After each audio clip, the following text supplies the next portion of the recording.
नमस्कार, final cut देख रहे हैं आप सब। मैं हूं आपके साथ साहिल केरनी। नजर डालेंगे कुछ खास और अहम खबरों के ऊपर।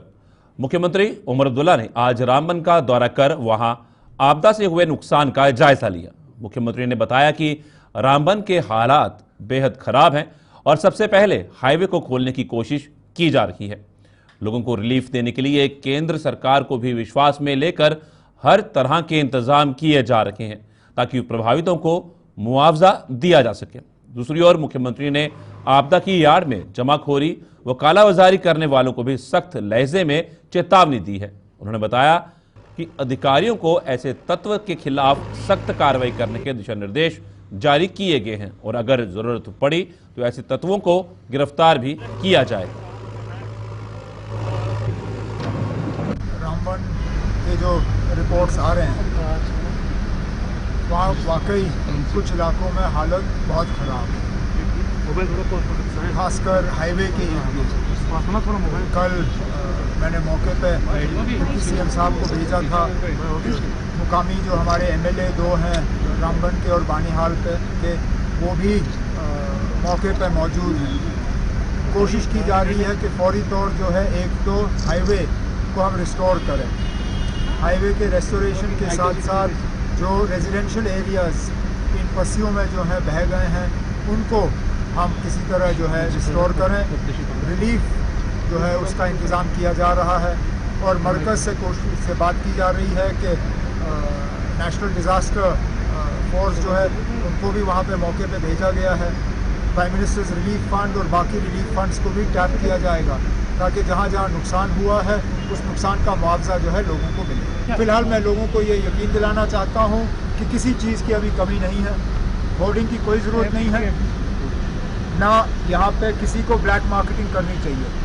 हुकूमत को, अफसरों को वाज़िया हिदायत दी गई है कि जहाँ पे भी ब्लैक मार्केटिंग हो, जहाँ पे भी अननेसेसरी जो है कीमतें बढ़ाई जा रही हैं, वहाँ सख्त पाबंदी जो सख्त कार्रवाई की जानी चाहिए।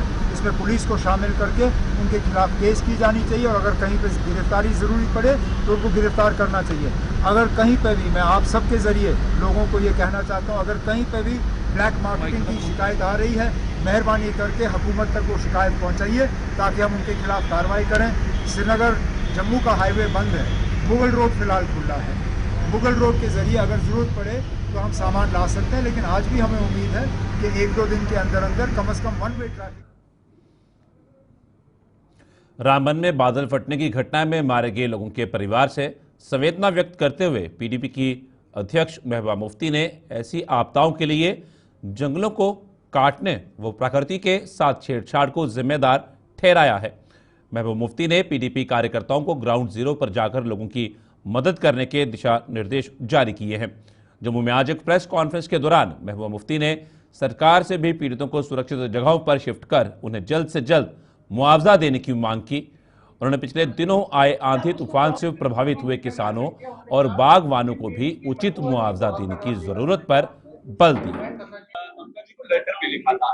इसका एक वजह जो मुझे नजर आती है, एक तो ऊपर वाले की वजह से है, मगर कहीं ना कहीं जो हम ये पहाड़ों की चीर फाड़ करते हैं, जंगलों को बेतहाशा काटते हैं, उसको बिना सोचे समझे जो हम वातावरण के साथ उसका एक हिसाब से सोचे कि तबाही मचाते हैं, तो उसकी वजह से भी ये लैंडस्लाइड्स वगैरह आ रही है और दिन ब दिन जो है जो हम पूरा उसके कहते हैं ना प्रकृति के साथ जो हम कर रहे हैं, तो वो वापसी हमारे साथ हो रहा है और इसमें बड़ा नुकसान हो गया हमारा। कल कुछ दिन पहले वहाँ कई लोग जो हैं उनकी जानें चली गई और कई अभी मेरे ख्याल में शायद मलबे के नीचे हैं, गाड़ियां मलबे के नीचे हैं। तो मेरी गुजारिश है सरकार से, एक तो जो वहाँ फंसे हुए हैं लोग सड़क पे,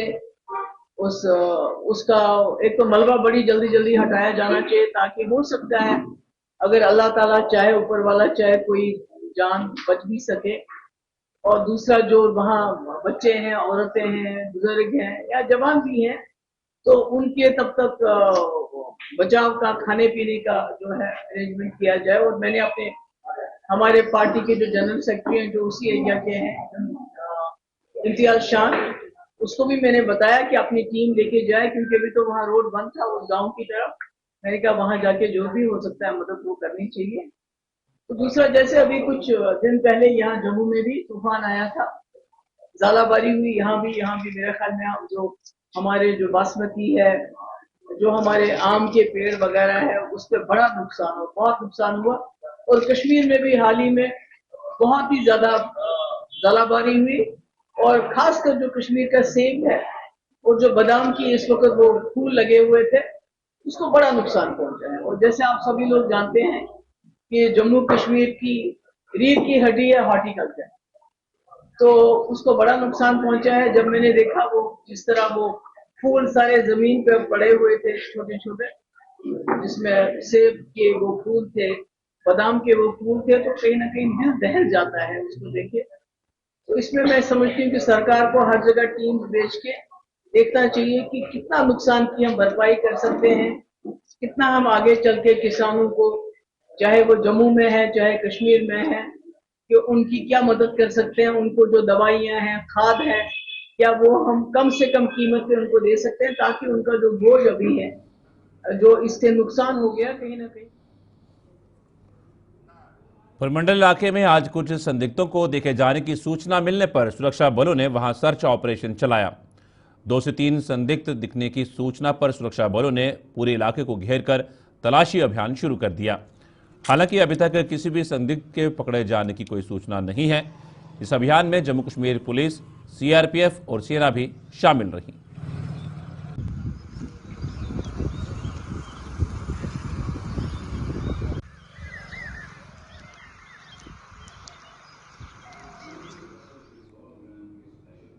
जम्मू में आज से पुलिस फोर्स के खेलों के महाकुंभ की शानदार शुरुआत हुई। गुलशन ग्राउंड में इंटर बटालियन खेल प्रतियोगिता का आयोजन किया जा रहा है, जिसका उद्घाटन आज एडीजीपी आनंद जैन ने किया।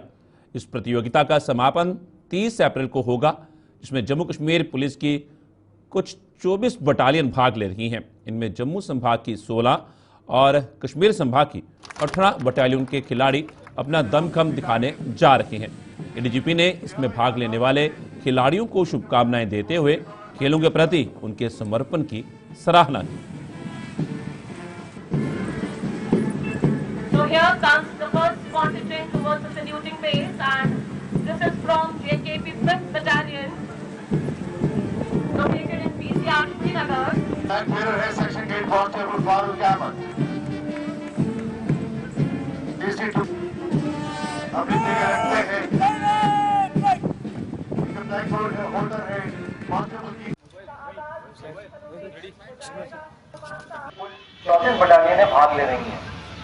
इसमें आर्म की 6 बटालियन है, आईआरबी की 24 बॉर्डर की 2, वुमेन की 2 बटालियन शामिल है। इसमें कश्मीर से 18 और जम्मू संभाग की 16 बटालियन है शामिल है, जो विभिन्न खेल प्रतियोगिता में भाग लेंगे। यह खेल जम्मू कश्मीर के सशस्त्र पुलिस बल के भीतर ताकत और जोश और एकता का एक उत्सव है। आज का दिन एक खेल आयोजन की शुरुआत का ही दिन सिर्फ दिन हुआ, बल्कि एक ऐसी परंपरा की शुरुआत भी है जो कि अनुशासन, समर्पण और दृढ़ संकल्प को दर्शाती है। और यही मूल्य है जो हमारे फोर्स की बुनियाद है। इस मैदान में कोई रैंक, कोई पोस्ट मायने नहीं रखता, बल्कि सबसे ज्यादा जरूरी होता है कि आपकी चाह, आपकी ट्रेनिंग और आपकी टीम के साथ अपना जुड़ाव। यह खेल सिर्फ मुकाबले का ही नहीं है, बल्कि आपकी दोस्ती, मेहनत और टीम वर्क को भी दर्शाता है।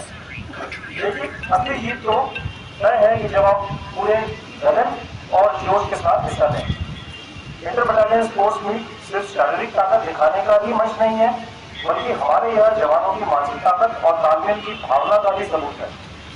यहाँ मौजूद हर खिलाड़ी हमारी फोर्स की फिटनेस, एकता और पेशेवर तरीके से कार्य करने का जज्बे को भी दिखाता है। मैं इस मौके पर आयोजकों, स्टाफ और उन सभी बटालियनों की तारीफ करता हूँ कि जो इस खेल प्रतियोगिता को सफल बनाने का प्रयास कर रहे हैं। मैं सभी प्रतिभागियों से यह कहना चाहूँगा कि आप खेल के पूरे लक्ष्य से सीमावर्ती खौड़ के लोगों को आज एक बड़ी सौगात मिली है। ट्रांसपोर्ट मंत्री सतीश शर्मा के दिशा निर्देश पर खौड़ में आरटीओ जम्मू का उप कार्यालय खोल दिया गया है। इस कार्यालय का उद्घाटन आज मंत्री सतीश शर्मा ने करते हुए स्थानीय लोगों को मुबारकबाद दी। ये उप कार्यालय यहाँ खुलने से स्थानीय लोगों के आरटीओ से संबंधित सभी काम अब इसी कार्यालय में संभव हो पाएंगे और उन्हें जम्मू आने की जरूरत नहीं पड़ेगी। जम्मू के आरटीओ जसमीत सिंह और एआरटीओ संदीप सिंह भी इस मौके पर मौजूद थे।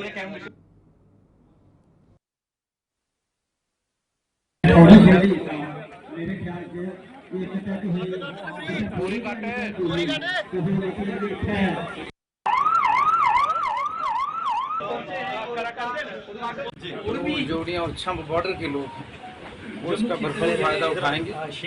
लोगों को यहाँ से चलकर कम से कम 100 किलोमीटर का सफ़र तय कर टेल एंड से जाना पड़ता था और छोटे छोटे इश्यूज़ के लिए वहाँ पर कई दिन महीनों वेट करना पड़ता था। तो मैं कहूँगा ये सहूलत ज़रूर होती है और डिपार्टमेंट को मुबारकबाद दूँगा।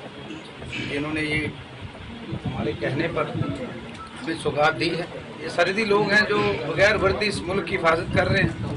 आज अगर गाड़ियों का ट्रायल यहाँ होगा, बाकी ग्रीवेंसेस जो भी होंगे, कोई थोड़ी नहीं होती, any query related to transport department, चाहे वो लाइसेंस बनना हो और भी दुनिया भर की फिटनेस का तो यही होगा। तो वो यही होगा। कल को अगर जैसे कह रहे हैं कि वीडियो के लेना है, तो वहाँ भी अगर टैंक वैंक चलाने पड़ेंगे तो यहाँ से तैयार करके हम अपने वीर सपूत उनको सरहद पे लगा देंगे। हम तो आगे सरहद पे रहते हैं। मुझे लगता है बहुत बड़ी सौगात आप सबको, मेरे प्रेस बंधुओं को, आरटीओ साहब, एआरटीओ साहब, मेरे डिपार्टमेंट और सारी हमारी जो टीम हमारे साथ चली है, जो मुतल्ला साहब की सदारत में, उनकी क़यादत में हम चल रहे हैं। हम कोशिश करेंगे लोगों को इसका फ़ायदा हो और आने वाले। जम्मू के पूर्व मेयर राजेंद्र शर्मा ने जम्मू नगर निगम की कार्य प्रणाली पर सवालिया निशान लगाए हैं। राजेंद्र शर्मा ने जम्मू में आज पूर्व पार्षदों को साथ लेकर निगम के कार्यालय परिसर में प्रदर्शन कर अधिकारियों पर जिम्मेदारियां सही ढंग से ना निभाने का आरोप लगाया। उन्होंने स्ट्रीट लाइटों के रखरखाव सहित कई अन्य मुद्दों का हवाला देते हुए आरोप लगाया कि नगर निगम की मनमानी का खामियाजा आम लोगों को भुगतना पड़ रहा है।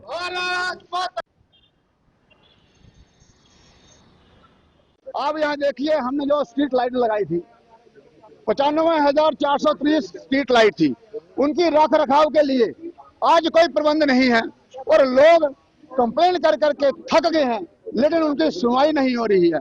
जब हमने ये कार्यभार छोड़ा था तब इधर से अधिकारी फोन करते थे कि बताएं आपको क्या प्रॉब्लम है, कौन सी स्ट्रीट लाइट को हमको ठीक करना है, लेकिन आज कोई पूछने वाला नहीं है। दूसरा, जो हमारे वाटर टैंकर्स है उसको ऐप पे रख दिया गया है। ऐप में लोग उसमें अपनी प्रायोरिटी देते हैं, लेकिन उसमें सबसे बड़ी बात यह है कि वो वेरीफाई कौन करेगा कि जिसने एप्लीकेंट जो है वो जेन्युइन है कि नहीं है। पहले कारपोरेटर को मालूम होता था कि मेरे वार्ड में कौन गरीब है कौन अमीर है, क्योंकि ये सब्सिडाइज रेट पे पानी मिलता है तो वो एसेंशियल कमोडिटी होगी और एसेंशियल सर्विसेज हमेशा उसको मिलती है जो जरूरतमंद हो। तो उसमें एक बहुत बड़ी घोटाले की बात है कि ये जो प्रायोरिटाइज किया गया है वो सही नहीं हो रहा है और लोगों को सुविधा नहीं मिल रही है। उनके पास 43 टैंकर्स हैं, 9 टैंकर्स जीएमसी के हैं जो अभी चला ही नहीं रहे और बहाना ये दे रहे हैं कि ये फिटनेस सर्टिफिकेट इसके पास नहीं है। भाई आरटीओ ने लिख के दिया हुआ है कि ये फिटनेस सर्टिफिकेट नहीं चाहिए इनके लिए, तो फिर आपने रोक के क्यों रखे हुए हैं? इतना पैसा क्यों बर्बाद कर रहे हैं? यहाँ 18 सेक्शन है, सिर्फ उसी को रिस्ट्रक्चर कैसे किया? और जो उसका रीऑर्गेनाइजेशन हुआ था वो हुआ था with the approval of a house. अब उसको किसने ये पावर दी? और उसने जो प्रिंसिपल सेक्रेटरी हैं उनके ऑर्डर को भी ओवर रूल किया। तो ये क्या है? ये तो तानाशाही है और तानाशाही हम नहीं सहन करेंगे। मांग क्या करते हैं आपके? किस तरह की कार्रवाई की मांग ये है इन डिपार्टमेंटों में सुधार किया जाए और जो कानून के हिसाब से काम है वो होना चाहिए। अब हम इन्हीं इश्यूज को लेके रिटर्न में उमर अब्दुल्ला जी को भी मिलेंगे क्योंकि वो इनके मंत्री हैं हाउसिंग अर्बन के, और एलजी साहब से भी मिलेंगे और कार्रवाई करवाएंगे। अब हम चुप बैठने बात। अब सबका स्वागत है, बढ़ते हैं आगे। बाबा साहेब भीमराव अंबेडकर के जन्मदिवस के उपलक्ष्य पर भाजपा द्वारा मनाए जा रहे पखवाड़े की एक कड़ी के तहत डोडा में आज एक सम्मेलन का आयोजन किया गया। भाजपा के वरिष्ठ नेता बलदेव सिंह भलौरिया की अध्यक्षता में आयोजित इस सम्मेलन में वक्ताओं ने बाबा साहेब के प्रति कांग्रेस की नीतियों को उजागर करते हुए उसे बाबा साहेब के साथ अन्याय करने का जिम्मेदार ठहराया। इस सम्मेलन में भाजपा की डोडा इकाई के भी कई नेता शामिल हुए जिन्होंने बाबा साहेब की जीवनी पर प्रकाश डाला।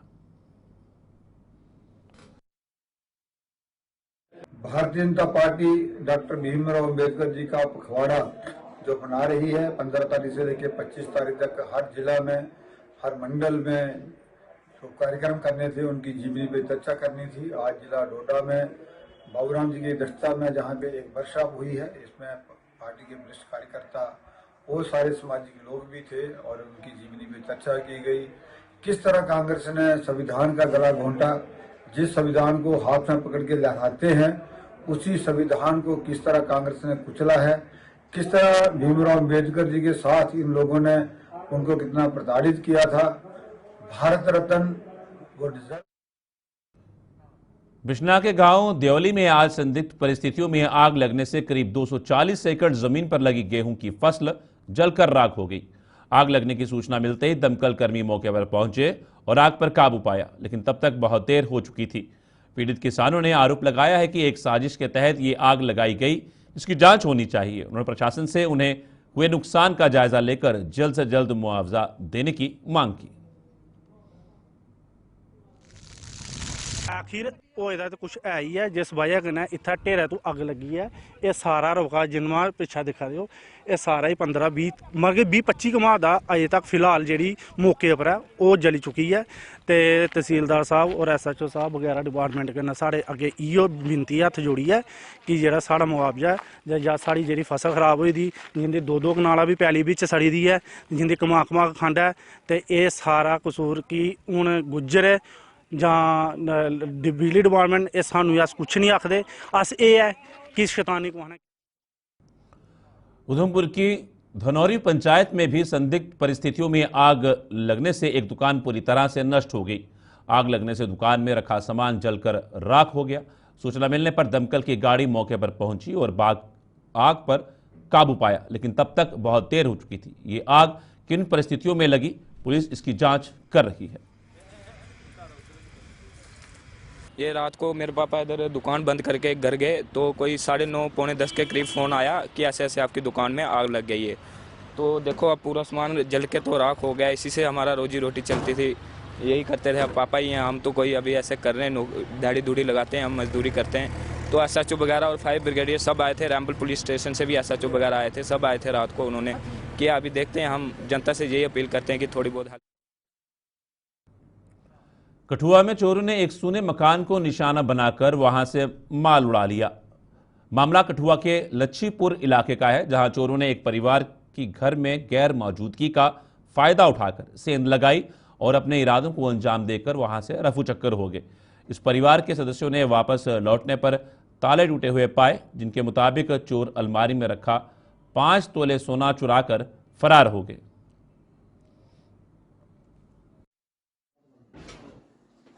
ਤੇ ਉਸ ਟਾਈਮ ਸਾਡੇ ਅਸੀਂ ਪੂਰੇ ਲਾਕਿੰਗ ਕਰਕੇ ਗਏ ਆਪਣਾ ਸਾਰਾ ਸਮਾਨ ਤੇ ਆਣ ਕੇ ਸਵੇਰੇ 6 ਵਜੇ ਘਰ ਆਇਆ। ਆਣ ਕੇ ਦੇਖਿਆ ਸਾਡਾ ਦਰਵਾਜ਼ਾ ਜਿਹੜਾ ਬਾਹਰਲੀ ਡੋਰ ਸੀ ਜਾਲੀ ਵਾਲੀ ਉਹ ਬੰਦ ਸੀ ਤੇ ਅਸਾਂ ਸੋਚਿਆ ਵੀ ਕਿਉਂ ਲਾਕ ਲੱਗਿਆ ਉਸ ਨੂੰ। ਤੇ ਫਿਰ ਪਿਛਲੇ ਪਾਸੇ ਅਸੀਂ ਦੂਸਰੇ ਪਿਛਲੇ ਪਾਸੇ ਬਰਾਂਡਾ ਸੀ, ਪਿਛਲੇ ਬਰਾਂਡੇ ਤੇ ਗਿਆ। ਉੱਥੇ ਜਾ ਕੇ ਅਸਾਂ ਦੇਖਿਆ ਕਿ ਸਾਡੇ। दूसरी ओर रामगढ़ में भी चोरों के हौसले दिन ब दिन बुलंद होते जा रहे हैं। चोरों ने रामगढ़ में एक सूने मकान को तब निशाना बनाया जब यहां रहने वाला परिवार शादी समारोह में शामिल होने के लिए जम्मू आया हुआ था। इसी का फायदा उठाकर चोर इस मकान में दाखिल हुए और वहां से नकदी के अलावा गहने चुराकर फरार हो गए। वहीं इसकी सूचना पुलिस को दी गई, जिसने मामला दर्ज कर अपनी कार्रवाई शुरू कर दी। वहां से हम आए हैं कोई वापस 2:45 बजे। जैसे वापस आए तो बेड पे ना काफी ऐसे बिखरा हुआ सामान पड़ा था। तो मैं थोड़ी पहले चली गई थी तैयार होने के लिए। तो मैंने बच्चों को बोला आपने कितना गन डाला हुआ है। जैसे ही मेरी स्टोर की तरफ नजर पड़ी तो बहुत ज्यादा सामान बिखरा हुआ था, ट्रंक खुले हुए, अटैची खुली हुई। तो मैंने इनको बुलाया, मैंने कहा देखो हमारा सामान कठुआ के वार्ड नंबर 16 सरस्वती विहार में खुलने जा रही शराब की दुकान के विरोध में लोगों का आंदोलन जारी है। स्थानीय लोगों के एक शिष्टमंडल ने आज ADC से मुलाकात कर उन्हें अपनी इस मांग से संबंधित ज्ञापन सौंपा। ये दुकान किराए पर देने वाले व्यक्ति ने भी अब शराब के ठेकेदार को दुकान न देने का लिखित में आश्वासन दिया है। स्थानीय लोगों के मुताबिक उनके वार्ड में पहले से शराब की 2 दुकानें चल रही हैं और तीसरी दुकान वे हरगिज़ नहीं खुलने देंगे। साड़ी लेन च 2 2 दुकान अगे खुली दी हैं, 3 दुकान खोली थी और ये दुकान इलीगल, टोटली एब्सोल्यूटली इलीगल दुकान। असीं इसदा ज़्यादा विरोध कराने आ। साढ़ा बाहर तक नोटिफिकेशन होती होंदी तो चलो अस चुप भी रौंदे। ये इंटरस्टेट बस स्टाफ दा दुकान और साढ़े तो खोला करते वार्ड नंबर 16 में एसडी साहब से मिले हम, उन्होंने हमें आश्वासन दिया सारा। और वो जो ओनर है ना दुकान का, वो खुद हमारे साथ था, उसने लिख के दे दिया कि मैं नहीं देना चाहता, मैंने उनको शराब के लिए नहीं। गुलिस्तान पर खबरों का सिलसिला यूं चलता रहेगा। फिलहाल फाइनल कट में इतना ही, दीजिए इजाजत, नमस्कार।